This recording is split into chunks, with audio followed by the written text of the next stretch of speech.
Just want to let you lot know that if you're watching this clip on the Fozcast YouTube channel, the full episode is now available to watch exclusively on Spotify, and it's free. Come on. All right, so then obviously smashed it for Sheffield United.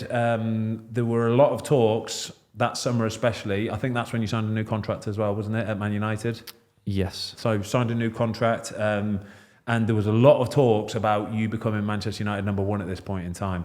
It didn't materialise though, did it? No, not at that moment, no.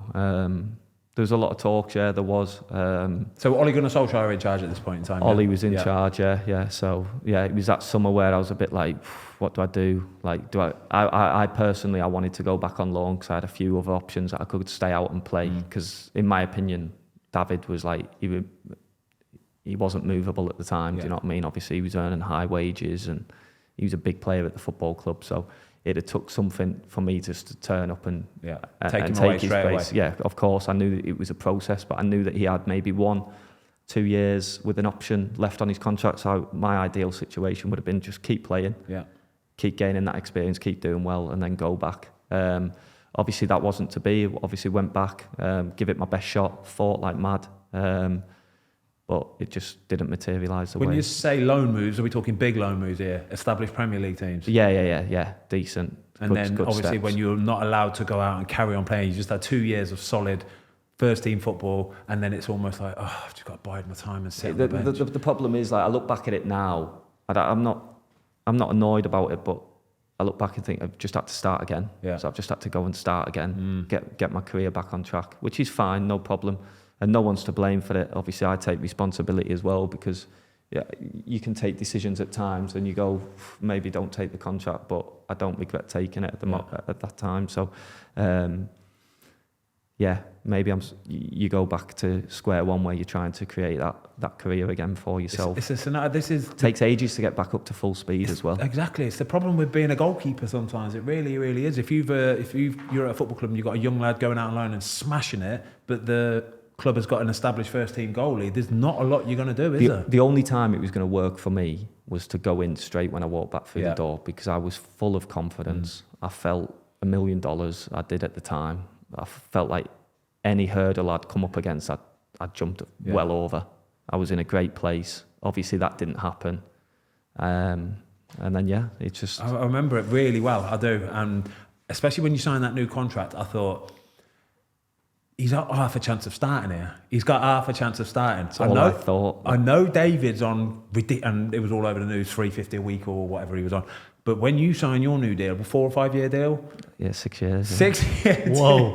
Okay. Yeah. 6 years. I thought that is surely some sort of statement from Manchester United. And you didn't start the season. I think you played 3 games early on-ish, and then David came out of the team with, I think, 10 odd games to play. He went to have his baby, didn't he? So he went, and then I think I played Palace. Then we played the Manchester Derby. I remember them because I was saying, you've gone just before the Derby. Cheers! Brilliant. Yeah, stick that one. But we actually won 2-0. I was buzzing. So, we had a really good run to the end of the season. Yeah. And I thought it's flipped. It's flipped. Like next season's the season. And then obviously I got COVID at that season. Sorry, before you move on to the COVID part, that was the season that United were in Europa League final. Yes. So they played Villarreal in the final, didn't they? It was the one that went to penalty shootout as well. Yes, correct. Yeah, and David took his penalty. I think David missed his penalty, didn't he? Yeah. So he ended up becoming, just towards the end of the season, he was playing in the Europa League and I was in the Premier League. So we just swapped at the wrong time because then I missed out on the final. But obviously it is what it is. And it was unfortunate we couldn't win. Sorry, man. And then that was the summer of the Euros. So yes. God, this is all just piecing together nicely now. So it was the Euros in England. Yeah. And you were part of the original squad, wasn't you? But it didn't materialise, did it?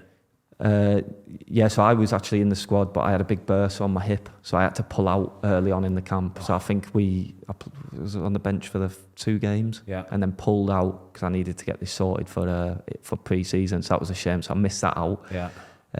Went to the Euros final supporting the boys, and then must have caught bad strain of COVID. And then I was on the bed for about 3 months. So it was kind of long COVID in the end, then, wasn't it? And how does that affect you then as a footballer? I don't know, I think I lost about 8 kilograms. Bloody so hell. I was in quite a bad way actually, and I remember going back to train, I couldn't breathe. I was like, But I was that guy that was like, oh, COVID's nothing. And it got me. Yeah, it's karma. Karma got me. I was bedbound for weeks. And what's this bursa on your hip? That was just do you know them bursas you get? You know them. Did you have to have anything done to it, or you just I got injected and stuff like that, so it actually gets worse before it gets better. But it's that big fat pad. Anytime I get them all the time. Dive on it, it's just murder, isn't it? Yeah, I've got to wear padded shorts all the time. Do you know what you need to do? You need to put a bit of weight on. You need a bit of body fat, right? That's half the problem. They tell you you've got to be low. There you go, yeah. Low, and then... But when you're a goalie diving, it's a genuine thing. If you've got a bit more fat there to cushion it, a bit of cushion for the pushing, you're cooking, all right? Yeah. But when you're all nice and low body fat like Dean here, you're going to get these little bone injuries. They're horrible. Right? Yeah, they're horrible. And they don't go away, do they? No, they don't go away, no. And then that summer, obviously, then coming back, gearing up for a big old season at Man United. You just finished the previous season, absolutely on fire. In your head, were you number one at that moment in time? Yeah, I thought so, yeah. I thought so. But it never plays out like that. To be fair to David, he come back, he trained hard, he got in the team. I was nowhere to be seen, obviously. I was struggling. He played really well. Yeah. And in my opinion, he deserved to keep his shirt till the end of the season because he had a phenomenal season. So I wasn't arguing with that. That is what it is. He played really well. And listen, thing is with David, if he wants to, he's the best I've ever seen. Really? Like, yeah, really? In fairness to him. Like, you go toe-to-toe with him and you sit there and you've got to believe you can take the spot. Do you know what I mean? Yeah. And I did. Of course I did. And there was a period of 10, 11 games where I did. And I still stand by it. He's actually incredible. And I take a lot of pride in it. But he's phenomenal. Like, look, he was the best shot stop I've ever seen. Yeah. His hands, people don't believe me when I say his hands were the best hands I've ever seen. Clean. He had that size 11s, they were monsters. He was top. And for someone just to be able to turn it on and off, it was incredible. He was incredible. Didn't really believe in gym, which we're obviously in England all taught to believe in gym and power and this, that and the other. He could just turn it on and off. He could have a bad warm-up, he'd go in the game and he'd be insane. And I'd be like, how's this guy do it? He's positioning like in the goal. He's always in the right position.